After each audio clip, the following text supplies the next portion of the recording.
Welcome to the Simply Financial podcast. I'm your host, Christopher Calandra. I wanted to share with you some ideas to simplify your financial life before retirement. As you approach retirement, I believe it's important to take proactive steps towards simplifying your finances because you don't want to spend some of the best years of your life scrambling to make ends meet and wasting time with extraneous financial stuff. So before you retire, I think there are some ways you can consider to make your financial life a bit easier before you officially start your new and exciting chapter. I believe, as a certified financial planner for over 29 years, that if you plan ahead, you can reduce the amount of stress and headaches that you encounter along the way. We want to give you the most amount of time that you can enjoy your retirement and not playing catch up. So the first idea I wanted to share with you is to consolidate as much as possible. So through the years, many of us end up with lots of different stuff, different bank accounts, different investment accounts, different credit cards, that kind of thing.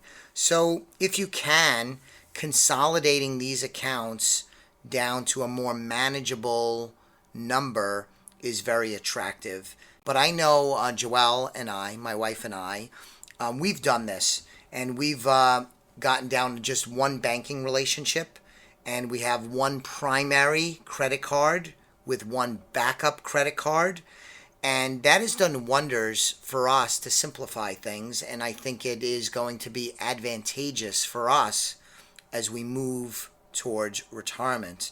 So consolidate your banking relationships. It still has to make sense. There might be reason to have more than one, but most of us don't need 3, 4, 5. Most of us probably could get by with one, but just think it through and be purposeful. If you could clean that up, make it simpler, it will be to your benefit. I think it's the same for credit cards. There are reasons why lots of us have lots of different credit cards. We might have gotten different ones for different reasons over the years. You might have ones from different stores, Home Depot, Macy's, that kind of thing. But I think consolidating those to a more manageable number, maybe not one, maybe 2, 3. You have to do what's right for you, but to clean that up.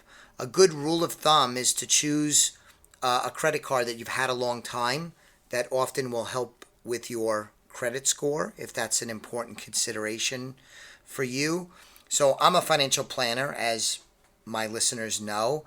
We advocate for consolidating investments with one advisor when it makes sense, and to consolidate different investment accounts on the common platforms to make your investment strategy, your financial situation simpler and more elegant. It's easier to keep track of that way. Fewer usernames, fewer passwords, fewer statements that you got to learn how to read and track. It just makes things easier. And I think today with technology, with the consolidation of banking, credit card, investments, where you're being purposeful and keeping those different relationships at a manageable number, you're not giving much away in terms of services. It makes a lot of sense. I also believe, the second idea I wanted to share with you, that if at all possible, you want to enter into retirement debt-free, or if you have any debt, ideally would only be the mortgage. So there's good financial reasons to do that. Not having debt service, not paying interest, not having payments. So there are some specific financial reasons why this is beneficial as you move into retirement. But it also works into the thinking about simplifying things. If you don't have debt, you don't have multiple payments you need to make. That means when you have to sit down and pay bills or plan out your budget, think about how to deploy your money, you have less moving parts because you have less statements. Again, Joelle and I have done this, and we have become debt free over the last couple of years. And one of the things that I wouldn't have expected to feel so strongly about is how much easier it is now to forecast, do my own financial planning, do my net worth statement every quarter. And when I sit down to pay bills, it's a lot easier because you don't have that many payments to keep track of. There's some stress with that. You don't want to be late on payments. What happens if the bill doesn't come in? What happens if the payment gets lost? All of those different things go away. So that is another way you could simplify your financial life, is to reduce and or pay off as much debt as possible. A good goal on many fronts. Next, I wanted to share with you the idea of going automatic and paperless. Nowadays, most financial institutions allow you to set up automatic payments to pay your utility bills, to pay your credit card bills, so that you no longer have to worry, like I just spoke about, to worry much about missing a payment every month. You could automate things and not have to keep track of countless pieces of paper. You can easily access all your statements from your financial institutions from their websites. This goes for credit cards, bank accounts, investment accounts. You can move away from paper, assuming you're comfortable with doing this. Some people, right, wrong, or indifferent, probably some of my listeners, still want to have paper, and I think that's okay. But if we're trying to simplify things, leveraging technology, automating payments, and going paperless packs a lot of punch in making your life simpler. Again, you could easily download statements, payment histories, things like that if you need to. But how often do you really need to do that? How often have you had to go back and look at a bank statement from 19 months ago? I would venture to guess it is extremely rare. And by not having to constantly organize and shred paper, that'll free up time. Hopefully free up time so you could do stuff that's more fun and more productive. Less clutter will naturally make you feel more organized and in control of your financial future moving forward. So seriously consider automating your payments and going paperless. I want to talk a little bit about focusing on what brings you the most value. So as you close in on retirement and you're in the home stretch, you want to look at things from insurance policies to magazine subscriptions. There are just so many ways that we spend money, expenses that we have, especially ones that are on subscriptions, that we might not want anymore. They may not add much value to our lives anymore, and we might not have gotten around to just kind of canceling them just because we haven't had the time or the inclination. So before you enter into retirement, revisit policies you have, subscriptions you have, to make sure that you have what you want to have and you're getting good value from that, and it's not just something that is a legacy of something that you wanted in the past. When it comes to subscription services, which is very popular today in today's world, it could be really, really easy to lose track of what you're paying for each month, because these subscription services, they might hit your credit card or hit your bank account, and if you're not paying close attention, these expenses could be overlooked.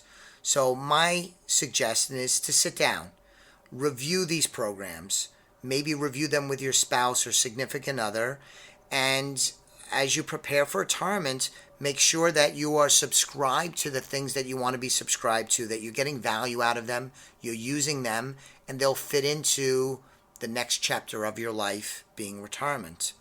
So not only will you have fewer bills to keep track of, because this will simplify the amount of financial activity you have, but that also potentially will free up some other money that you can use for more worthwhile fun and or investment related stuff you have going on.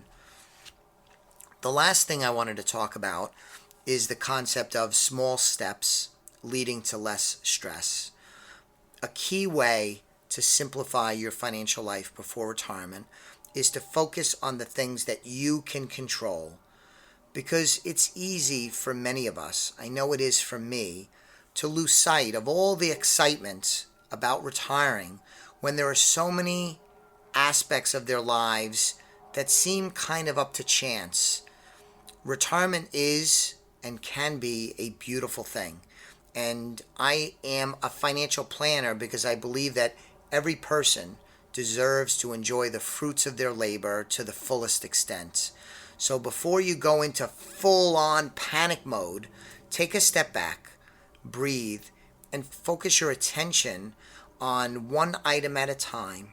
Be purposeful, have a plan so that you don't get completely overwhelmed even before you start.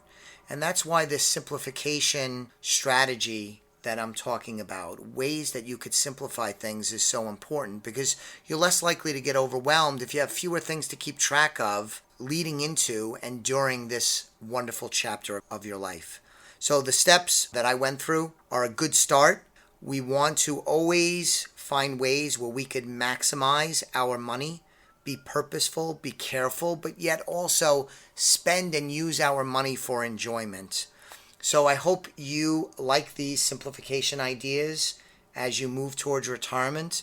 And those of you that are listening that may already be retired, or those of you that are farther away from retirement than I spoke to during this quick discussion, a lot of this makes sense. I don't think there's anything wrong for a 30-something or a 40-year-old something to take advantage of automation, paperless, focusing on value, making sure they're spending their money wisely. I think this does transcend just preparing for retirement, but I think, as I outlined already, it's extremely important to streamline and simplify things as you prepare to enter into retirement. So thank you so much for listening to today's episode.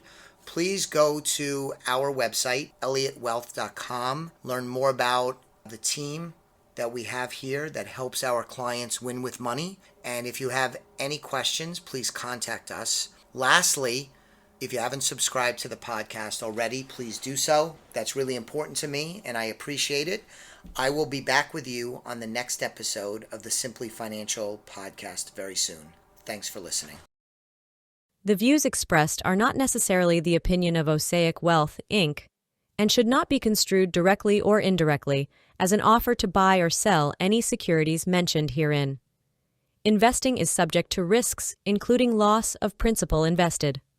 Past performance is not a guarantee of future results. No strategy can assure a profit nor protect against loss. Please note that individual situations can vary. Therefore, the information should be relied upon when coordinated with individual professional advice. Please note, the information being provided is strictly as a courtesy. When you link to any of the websites provided here, you are leaving this website. We make no representation as to the completeness or accuracy of information provided at these websites. Nor is the company liable for any direct or indirect technical or system issues, or any consequences arising out of your access to or your use of third-party technologies, websites, information, and programs made available through this website. When you access one of these websites, you are leaving our website and assume total responsibility and risk for your use of the websites you are linking to. Securities and advisory services are offered through Osaic Wealth, Inc., member FINRA, SIPC. Insurance services offered through Elliott Wealth Management Services, LLC, not affiliated with Osaic Wealth, Inc.